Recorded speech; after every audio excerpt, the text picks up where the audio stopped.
નમસ્તે, જય શ્રી કૃષ્ણ. નવા વિડીયોમાં તમારું સ્વાગત છે. ઘણા સમય પછી આ નવો વિડીયો આવી રહ્યો છે અને આ વખતે કંઈક વિશેષ છે, કેમ કે દર વખતે જ્યારે હું ઘરે હોઉં છું ત્યારે હું વિડીયો બનાવતો હોઉં છું, પણ આ વખતે હું ઘરે નથી, બહાર છું અને બહારથી વિડીયો બનાવી રહ્યો છું. આજે અમે આવ્યા છીએ ઉત્તરાખંડમાં. અમારો પ્રવાસ ચાલી રહ્યો છે, મતલબ કે અમારી રીતે પ્રવાસ મતલબ કોઈ શૈક્ષણિક સંસ્થામાંથી અમે નથી આવ્યા, પોતાની રીતે જ અમે આયોજન કરી અને અમે પ્રવાસમાં આવ્યા છીએ. એમાં અમે ઉત્તરાખંડ થોડું જોઈ જાણી રહ્યા છે. તો આજે એક મસ્ત જગ્યાએ, પવિત્ર સ્થળ પર અમે આવ્યા છે. તો મને લાગ્યું કે મારે આમાં વિડીયો બનાવવો જોઈએ, તો હું વિડીયો બનાવી રહ્યો છું. અત્યારે આજે અમે આવ્યા છે ઉત્તરાખંડમાં, કોટદ્વારથી નજીક ચરેખ ગામ આવેલું છે. ત્યાં ચરક દાંડા નામની જગ્યા છે, ત્યાં અમે આવ્યા છીએ. તો હું તમને અહીંયાનું વર્ણન કરું કે અહીંયા કઈ કઈ વસ્તુઓ છે અને શું શું દેખાઈ રહ્યું છે આપણને. અહીંયા આ સુંદર મજાનો નાનો રસ્તો છે. પર્વત છે એટલે નીચેથી ઉપર આવવું પડે ચાલીને. 500 મીટર જેટલું ઉપર ચડવું પડે, ચરેખ ગામથી ઉપર ચડવું પડે. અને પછી અહીંયા મહર્ષિ ચરક અહીંયા બિરાજમાન છે, મહર્ષિ ચરક. અને તેમણે યુઝ કરેલું ખરલ એ પણ અહીંયા છે. પછી બીજી વાત કરીએ તો આ એક વૃક્ષ છે. એવું માનવામાં આવે છે કે 5000 વર્ષથી અહીંયા જ આ વૃક્ષ રહેલું છે, જ્યારે મહર્ષિ ચરક હતા અહીંયા ત્યારનું. બાકી અહીંયા એક નાનું કુટીર જેવું બનાવેલું છે અને અહીંયા અમે આજે આ તંબુ નાખ્યું છે અને મારા સાથી દેવભાઈ એ તે બાજુ છે. અને હવે અમે સાંજે અગ્નિ માટે સામગ્રી એકઠી કરવાના છીએ. અહીંયા બહુ જ મસ્ત જગ્યા છે, પહાડોની વચ્ચે. ચારે બાજુ દૂર ગાયો ચરી રહી છે, ઘંટીનો અવાજ આવી રહ્યો છે એમની. બાકી અહીંયા કોઈ જ માણસ દેખાતા નથી અને ચારે બાજુ પર્વતો, વૃક્ષો અને શાંતિ.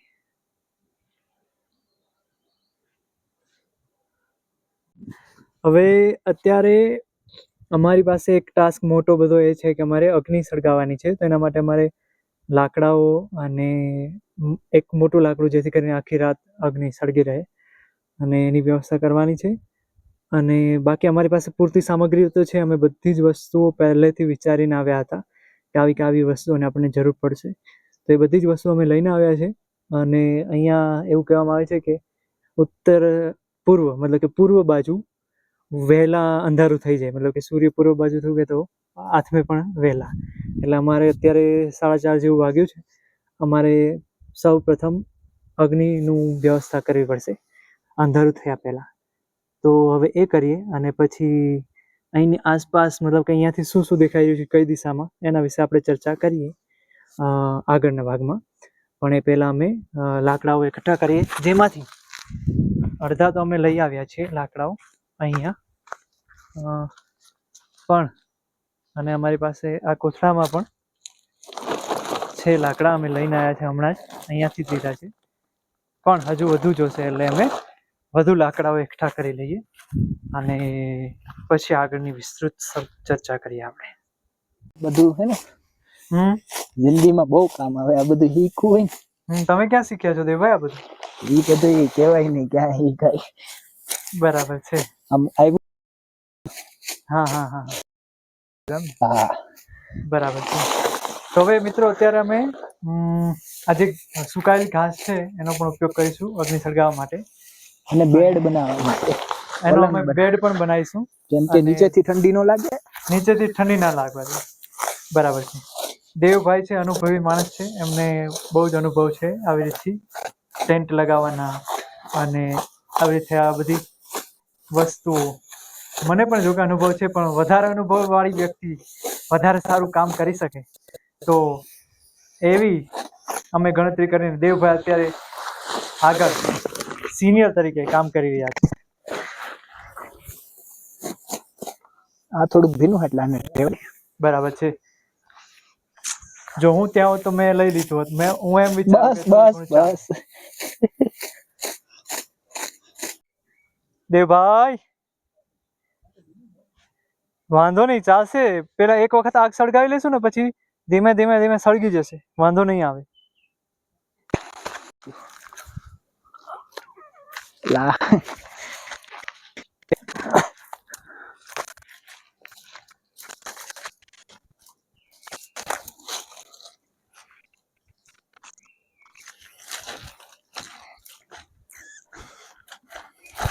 હાલો ચાલો.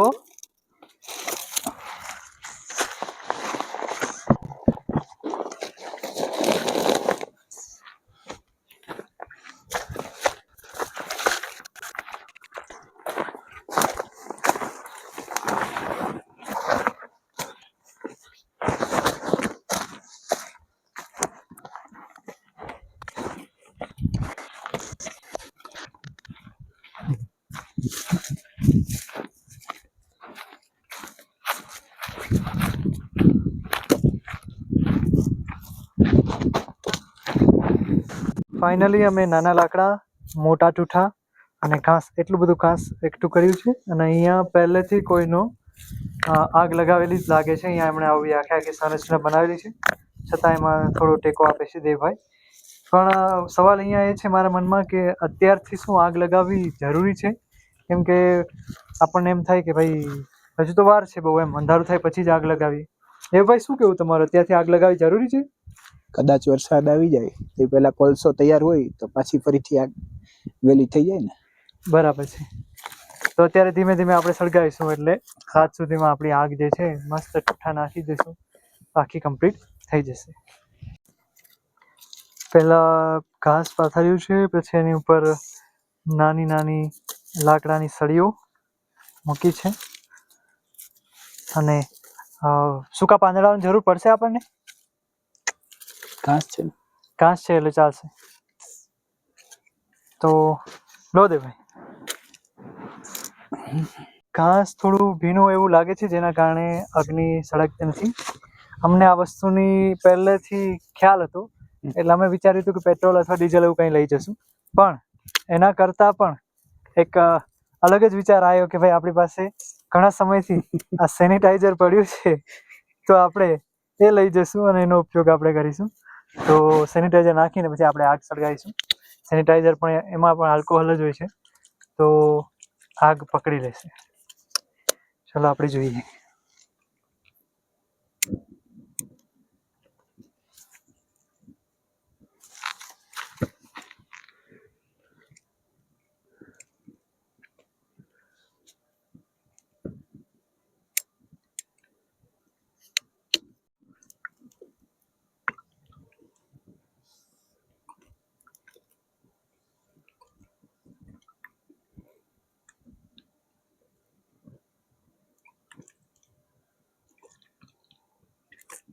ફાઇનલી અગ્નિનારાયણ પ્રગટ થઈ ચુક્યા.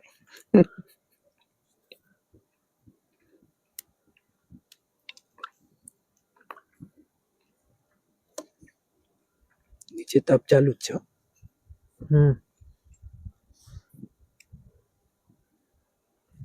બસ બસ હવે ધીમે ધીમે અગ્નિ થઈ જશે.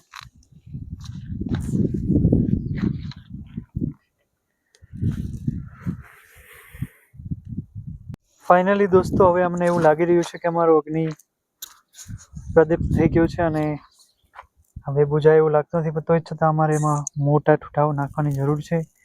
ઘાસ વહેલા સુકાઈ જશે, સળગી જશે, પણ મોટા ઠૂઠા હશે તો કામ આવશે. તો ચાલો આપણે ફરીથી એક વખત જંગલ બાજુ જઈએ અને લઈ આવીએ.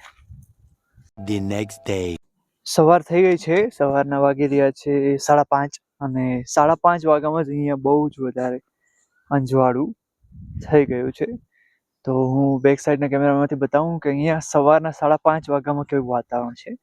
સૂર્યનો થોડો ઘણો પ્રકાશ પણ આવી રહ્યો છે અને રાત્રે અમે જ્યાં કેમ્પ લગાવ્યો તો ત્યાંથી પછી અમે જગ્યા બદલવી પડી કેમ કે રાત્રે બહુ જ પવન અને વરસાદ પણ આવી રહ્યો હતો. એટલે એ પણ બતાવું કે અમે પછી ત્યાંથી ક્યાં ચેન્જ કર્યું એ બધું. મહર્ષિ ચરક, અહીંયા એ વૃક્ષ અને અહીંયા એક નાની એવી કુટીર છે.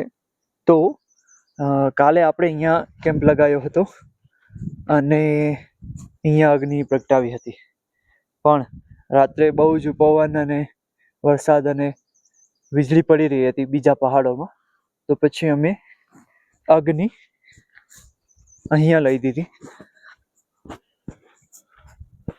અને જે ટેન્ટ છે એ અહીંયા અંદર લાવી દીધું, જેથી કરીને કોઈ ઇસ્યુ ના થાય.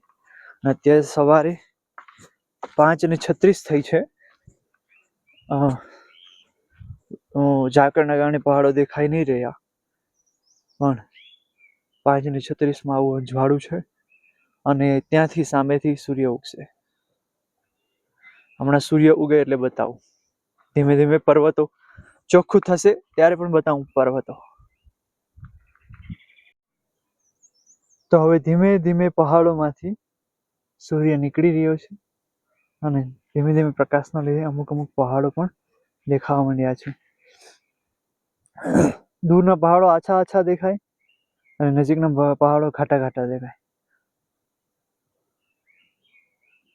પહાડોમાં એટમોસ્ફિયર ઠંડી હંમેશા હોય છે, ગરમી બહુ ઓછી, અને વરસાદનું કંઈ નક્કી નહીં, ગમે ત્યારે વરસાદ આવી જાય વીજળીને.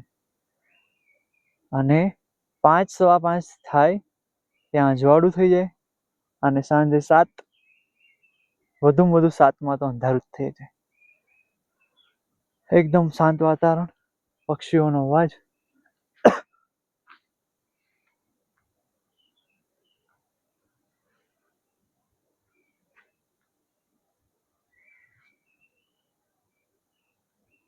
મસ્ત સૂર્ય ઉગી ગયો છે અને પ્રકાશ પણ પથરાઈ ગયો છે. હવે આપણે આજે દિવસની શરૂઆત કરતા પહેલા આપણે પ્રાર્થના કરી, અને અત્યારે હું અહીંયા જે પવિત્ર વૃક્ષ છે એ બતાવું તમને કે કઈ રીતનું છે. વર્ષો જૂનું એવું માનવામાં આવે છે કે મહર્ષિ ચરક અહીંયા આ વૃક્ષ નીચે બેસતા.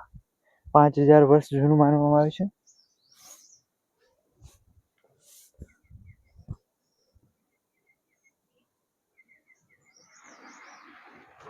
બહુ જ વિશાળકાય. અહીંયા તેઓએ બેલ પણ બનાવેલા છે, રાખેલા છે, જેથી કરીને કોઈ પણ આવે બેલ વગાડી શકે. બીજા બધા વૃક્ષો કરતા મોટું અને અલગ, અને નીચે અહીંયા કોઈ આવતું નહીં, એટલે વધારે કોઈ લોકો આવતા નહીં, એટલે નીચે સેવાળ થઈ ગયો છે.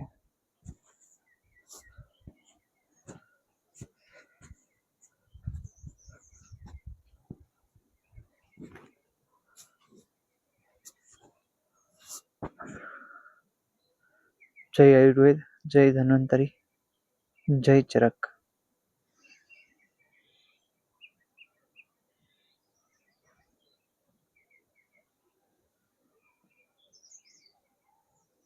પવિત્ર વૃક્ષ પછી હવે આપણે મહર્ષિ ચરક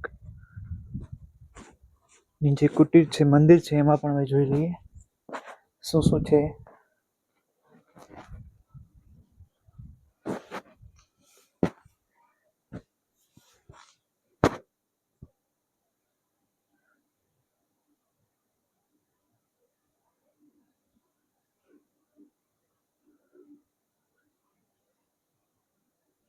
એવું માનવામાં આવે છે કે આ 5000 વર્ષ જૂનું ખરલ છે, જેમાં તેઓ ઔષધિઓ બનાવતા.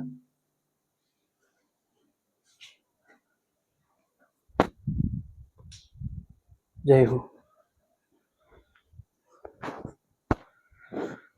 તો દોસ્તો, આ વિડીયોમાં બસ આટલું જ. અને હવે આ સ્થળ પણ હવે અમે અત્યારે અહીંયાથી જઈ રહ્યા છે, હવે અહીંયાથી વિદાય લઈ રહ્યા છે, અને ભગવાનને પ્રાર્થના કે ભગવાનની ઈચ્છા હશે તો ફરીથી અમે અહીંયા આવીશું, આ એક મસ્ત શાંત અને સુંદર જગ્યા પર. ફરીથી આપણે મળીશું આવા જ એક નવા વિડીયો સાથે, કોઈ પણ નવી જગ્યા અથવા તો નવી માહિતી સાથે. ત્યાં સુધી તમારું ધ્યાન રાખજો, તમારા પરિવારનું ધ્યાન રાખજો. આવજો. જય શ્રી કૃષ્ણ.